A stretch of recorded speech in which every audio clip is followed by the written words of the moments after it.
કાશીપુરી નામની એક નગરી હતી. આ નગરીના રસ્તાઓ પર હંમેશા પક્ષીઓનો કલરવ અને લોકોના હાસ્ય સંભળાતા. આ નગરીમાં એક ખૂબ જ મોટા અને દયાળુ શેઠ રહેતા હતા. એમનું હૃદય દરિયા જેવું વિશાળ હતું. એમની હવેલીના દરવાજા ક્યારેય કોઈ ગરીબ કે ભૂખ્યા માટે બંધ નહોતા થતા. શેઠ માનતા કે ભગવાને આપણને જે આપ્યું છે તે બીજાની સેવા કરવા માટે જ આપ્યું છે. એમણે એક મોટી દાનશાળા બનાવી હતી, જ્યાં હજારો લોકો રોજ પ્રેમથી જમતા અને નવા કપડાં મેળવતા. લોકો એમને દેવદૂત માનતા. પરંતુ સમયનું ચક્ર ફર્યું અને દયાળુ શેઠનું અવસાન થયું. આખા નગરમાં શોક છવાઈ ગયો. પક્ષીઓએ પણ જાણે ગાવાનું બંધ કરી દીધું.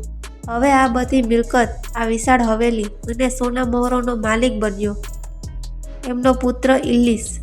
ઇલ્લીસ દેખાવમાં તો એના પિતા જેવો જ હતો, પણ એના વિચારો સાવ જુદા હતા. પિતાના ગયા પછી જે દિવસે ઇલ્લીસે તિજોરી ખોલી, તેની આંખો ફાટી ગઈ. ચારે બાજુ સોનું જ સોનું. એને થયું, આટલું બધું ધન? જો હું ગણવા બેસું તો પણ વર્ષો નીકળી જાય. એણે દાન પુણ્ય કરવાનું તો બાજુ પર મૂક્યું, પણ 6 મહિના સુધી રૂમ બંધ કરીને માત્ર પૈસા જ ગણ્યા. ગણતરી પૂરી થઈ ત્યારે ખબર પડી કે તેની પાસે 80 કરોડ સોના મહોરો હતી.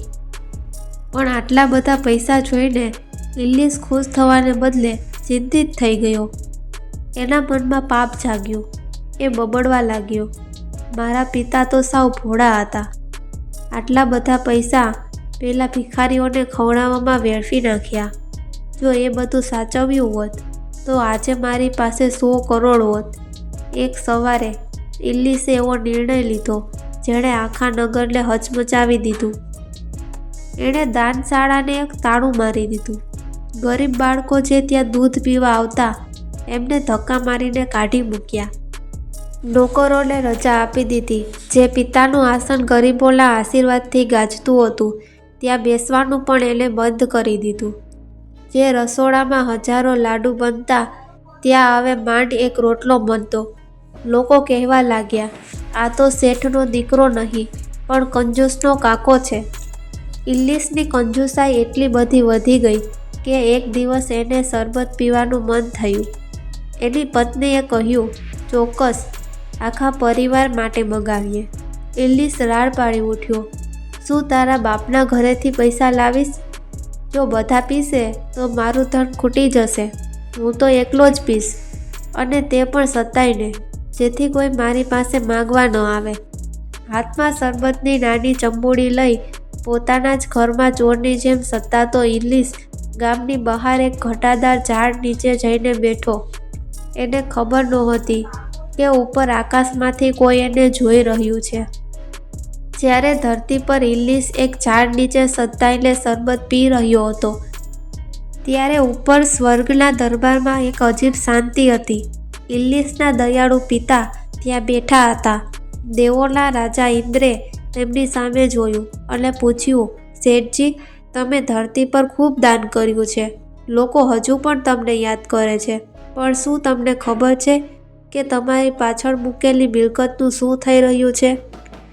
ઇલ્લીસના પિતાએ ગર્વથી કહ્યું કે મહારાજ, મેં 20 કરોડનું દાન કર્યું હતું અને 80 કરોડ મારા દીકરા માટે રાખ્યા હતા. મને ખાતરી છે કે મારો દીકરો મારી પરંપરાને આગળ વધારશે. ધર્મરાજાએ સ્મિત કર્યું અને હાથના ઈશારે આકાશમાં એક દ્રશ્ય બતાવ્યું. પિતાની આંખો ફાટી ગઈ.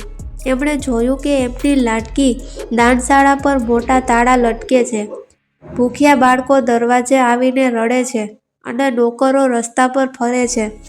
અને સૌથી વધુ દુઃખ તો ત્યારે થયું જ્યારે એમણે પોતાના દીકરાને જોયો. એક નાનકડી શરબતની ચંબુડી માટે એ ચોરની જેમ ઝાડ પાછળ સતાઈને બેઠો હતો અને મનમાં બોલતો હતો, મારા બાપમાં જરાય અક્કલ નહોતી, નહીંતર અત્યારે મારી પાસે વધારે પૈસા હોત. પિતાનું હૃદય ભરાઈ આવ્યું. એમની આંખમાંથી આંસુની ધાર વહી નીકળી. એમને પસ્તાવો થયો કે મેં ધન ભેગું કર્યું એ મારી ભૂલ હતી. પણ સૌથી મોટી ભૂલ એ હતી કે મેં એ ધન જીવતા જીવ પોતે જ ન વાપર્યું. મેં માન્યું હતું કે દીકરો પુણ્યનું કામ આગળ વધારશે, પણ એને તો મારું નામ બોળ્યું. લાગણી અને ગુસ્સાના આવેગમાં પિતા બોલી ઉઠ્યા, મહારાજ, મને એક તક આપો. મારે ધરતી પર જવું છે. હું મારા હાથે મારું બધું જ ધન ગરીબોને વહેંચી દેવા માંગુ છું. મારે મારા દીકરાને જગાડવો છે. ધર્મરાજાએ કૃપા કરી. એક ચમત્કાર થયો. ઇલ્લીસના પિતાએ બરાબર ઇલ્લીસ જેવું જ રૂપ ધારણ કર્યું. એ જ ચહેરો, એ જ અવાજ, એ જ કપડાં. એ સીધા ઉતરીને ઇલ્લીસની હવેલીમાં પહોંચ્યા. ઘરના રખેવાળ અને નોકરોને એમણે કડક અવાજે આદેશ આપ્યો, સાંભળો, આજકાલ ગામમાં મારા જેવો દેખાતો એક વેશધારી ફરે છે. જો એ અહીં આવે તો એને અંદર ઘૂસવા ન દેતા, ધક્કા મારીને કાઢી મૂકજો. નોકરો તો આશ્ચર્યમાં પડી ગયા, પણ શેઠનો હુકમ એટલે પાળવો જ પડે. પિતા પેલા પવિત્ર આસન પર જઈને બેઠા. ઇલ્લીસની પત્ની પાસે આવી. એને નવાઈ લાગી કે આજે એના પતિના ચહેરા પર એક અનોખું તેજ હતું. પિતાએ હુકમ કર્યો, આખા નગરમાં ઢંઢેરો પીટાવો. કહી દો કે ઇલ્લીસ શેઠ આજે પોતાની તિજોરીના દ્વાર ખોલી રહ્યા છે. જેને જે જોઈએ તે લઈ જાય. થોડી જ વારમાં આખા નગરમાં વાતો ફેલાઈ ગઈ. ગરીબો, વિધવાઓ અને અનાથ બાળકોના ટોળે ટોળા હવેલી પર ઉમટી પડ્યા. પિતા બંને હાથે સોના મહોરો ઉછાળવા લાગ્યા. લોકોના ચહેરા પર ખુશી જોઈને પિતાની આંખોમાં હરખના આંસુ હતા. એક ગરીબ માણસને તો પિતાએ સોનાની સાથે પોતાનો રથ પણ આપી દીધો. પેલો ગરીબ માણસ રથમાં બેસીને આનંદમાં બૂમો પાડતો જતો હતો, વાહ ઇલ્લીસ શેઠ, તમે તો તમારા બાપને પણ ટપી ગયા. ધન્ય છે તમારી ઉદારતાને. અને બરાબર એ જ સમયે રસ્તાના ખૂણે ઝાડ નીચે બેઠેલા અસલી ઇલ્લીસના કાને આ શબ્દો પડ્યા. એ ચમકી ગયો, મારો રથ અને કોઈ ગરીબ માણસ એમાં બેઠો છે? આ શું થઈ રહ્યું છે? ઇલ્લીસ તો સ્તબ્ધ થઈ ગયો. જેવો એણે પોતાનો રથ એક ગરીબ માણસના હાથમાં જોયો, એના પગ નીચેથી જમીન સરકી ગઈ. એ દોડતો રથ પાસે પહોંચ્યો અને ઘોડાની લગામ પકડીને ચીસ પાડી, એ ચોર, આ મારો રથ લઈને ક્યાં ભાગે છે? ઉતર નીચે. પેલો ગરીબ માણસ તો હસવા લાગ્યો. એણે કહ્યું, અરે ભાઈ, તું ગાંડો થયો છે કે શું? આ રથ તો મને ઇલ્લીસ શેઠે ભેટ આપ્યો છે. એ તો અત્યારે તિજોરીઓ ખાલી કરી રહ્યા છે. જો તારે પણ ધન જોઈતું હોય તો દોડ. અત્યારે શેઠ 80 કરોડ સોલા મહોરો વેચી રહ્યા છે. ઇલ્લીસના હોશ ઉડી ગયા. 80 કરોડ? મારી જિંદગીની મૂડી? કોઈ મારા નામે મારું ઘર લૂંટાવી રહ્યું છે? એ શરબતની ચંબુડી ત્યાં જ ફેંકીને ગાંડાની જેમ ઘર તરફ દોડ્યો. એના મનમાં ફાડ પડી હતી. એના કપડાં ધૂળિયા થયા હતા. પરસેવાથી એ રેબઝેબ હતો. જેવો એ હવેલીના દરવાજે પહોંચ્યો ત્યાં જ નોકરોએ એને અટકાવ્યો. ઇલ્લીસે ગુસ્સામાં કહ્યું, હટો રસ્તામાંથી. મને મારા ઘરમાં જતા કેમ રોકો છો? નોકરોએ તેને ધક્કો માર્યો અને હસતા હસતા કહ્યું, અરે વેશધારી, તું તો શું, તારા જેવો દેખાતો કોઈ ભૂત પણ અંદર નહીં જઈ શકે. અમારા શેઠ તો અંદર બેઠા છે અને દાંત કરી રહ્યા છે. ભાગ અહીંથી, નહીંતર લાકડીઓ પડશે. ઇલ્લીસ રડવા જેવો થઈ ગયો. એણે બૂમો પાડી, અરે હું જ ઇલ્લીસ છું. હું આ ઘરનો માલિક છું. પેલો અંદર બેઠો છે એ ઠગ છે. પણ એનો અવાજ કોઈ સાંભળતું નહોતું. લોકો તો પહેલાં નકલી ઇલ્લીસના ગુણગાન ગાવામાં મશગુલ હતા. બધા કહેતા હતા, જુઓ, સાચો ઇલ્લીસ તો પેલો છે જે ગરીબોના આંસુ લૂછે છે. તારા જેવો કંજૂસ વેશધારી નહીં. માર ખાતો અને ધક્કા ખાતો ઇલ્લીસ છેવટે રાજાની કચેરીમાં પહોંચ્યો. એણે રાજાના ચરણોમાં પડીને આક્રંદ કર્યું, મહારાજ, ન્યાય કરો. હું લૂંટાઈ ગયો છું. કોઈ વેશધારી મારા જેવું રૂપ લઈને મારા ઘરમાં ઘૂસી ગયો છે અને મારી 7 પેઢીની કમાણી લૂંટાવી રહ્યો છે. એને પકડો અને મારું ઘર પાછું અપાવો. રાજાએ નવાઈ પામીને કહ્યું, તારા ઘરમાં કોઈ બીજું ઘૂસી ગયું અને તને ખબર પણ ના પડી? તું ક્યાં હતો ત્યારે? ઇલ્લીસે નીચું જોઈને ખચકાતા અવાજે કહ્યું, મહારાજ, હું ગામ બહાર એકલો બેસીને શરબત પીતો હતો. આ સાંભળી આખી કચેરી હસી પડી.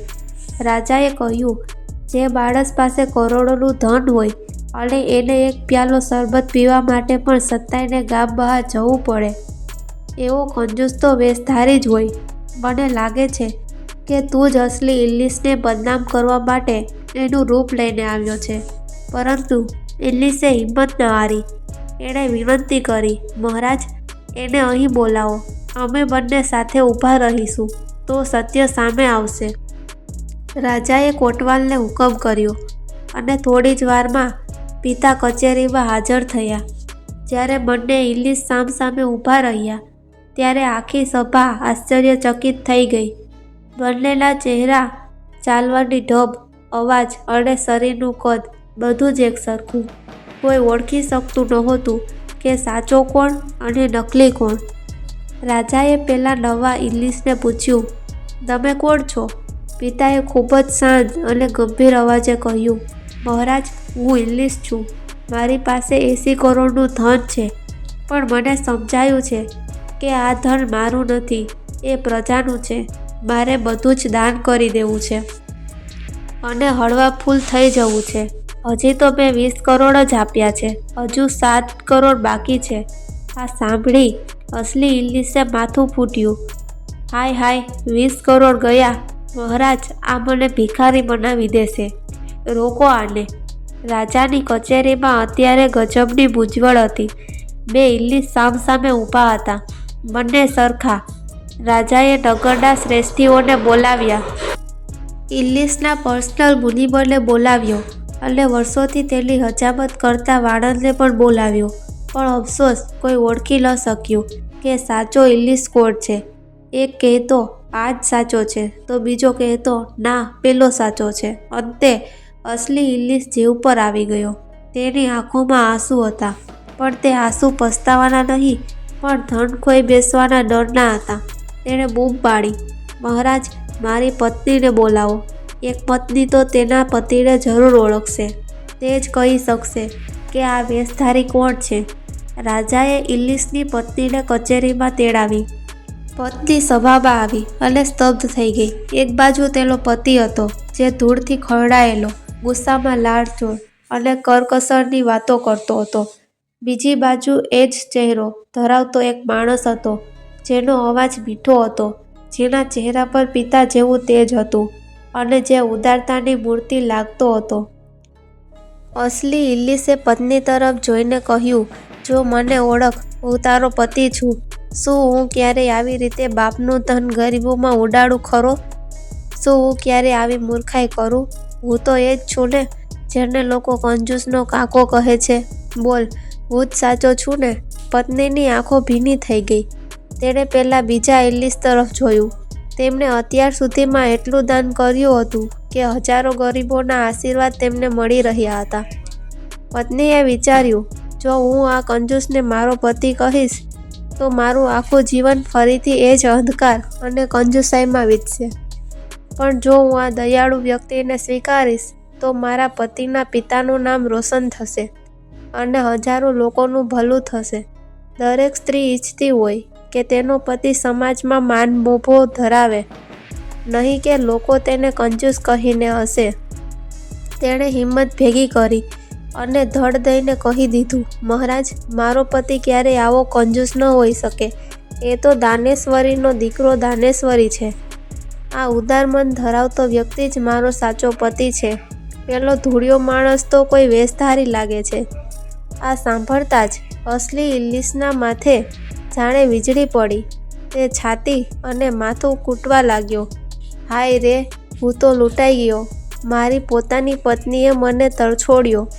મેં મારું આખું જીવન પૈસા પાછળ વેડફી નાખ્યું.